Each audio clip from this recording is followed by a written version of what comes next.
കേരളത്തിലെ ക്രമസമാധാന ചുമതലയുള്ള ADGP അജിത് കുമാർ RSS നേതാവുമായി കൂടിക്കാഴ്ച നടത്തിയത് വലിയ വിവാദമാണ്. തൃശ്ശൂരിൽ ദത്താത്രേയ താമസിച്ച ദിവസം ADGP MR അജിത് കുമാർ അവിടെ എത്തിയിരുന്നതായി അടുത്ത ദിവസം തന്നെ സ്പെഷ്യൽ ബ്രാഞ്ച് റിപ്പോർട്ട് ചെയ്തിരുന്നു. RSSന്റെ പോഷക സംഘടനയായ വിജ്ഞാന ഭാരതിയുടെ മലയാളിയായ ദേശീയ ഭാരവാഹിക്കൊപ്പമാണ് 2023 മെയ് 22 ADGP എത്തിയതെന്നും തൃശൂർ സ്പെഷ്യൽ ബ്രാഞ്ച് ഉദ്യോഗസ്ഥർ അറിയിച്ചിരുന്നു.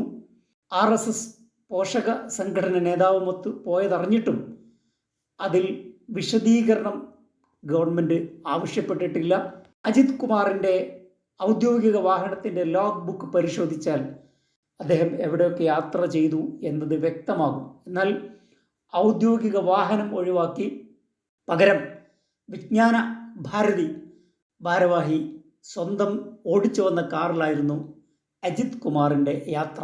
അജിത് കുമാർ RSS നേതാവുമായി കൂടിക്കാഴ്ച നടത്തിയ വിവരവും വിഷ്വലും അൻവറിൻ്റെ കയ്യിൽ എത്തി എന്ന് അറിഞ്ഞപ്പോഴാണ് പ്രതിപക്ഷ നേതാവ് പെട്ടെന്ന് ചാടി വാർത്താ സമ്മേളനം നടത്തിയത് എന്നാണ് അൻവർ ആരോപിക്കുന്നത്. RSSും പോലീസുമായുള്ള ബന്ധം വളരെ സുവിദിതമാണ്. സെൻകുമാർ ഉൾപ്പെടെയുള്ള DGPമാർ പിന്നീട് RSSലും BJPയിലും ചേരുന്ന കാഴ്ച നാം കാണാറുണ്ട്. പോലീസിനെ RSS മുക്തമാക്കാൻ LDFനോ UDFനോ സാധിച്ചിട്ടില്ല എന്നതാണ് വാസ്തവം. മറ്റൊരു വിഷയവുമായി അടുത്ത എപ്പിസോഡിൽ.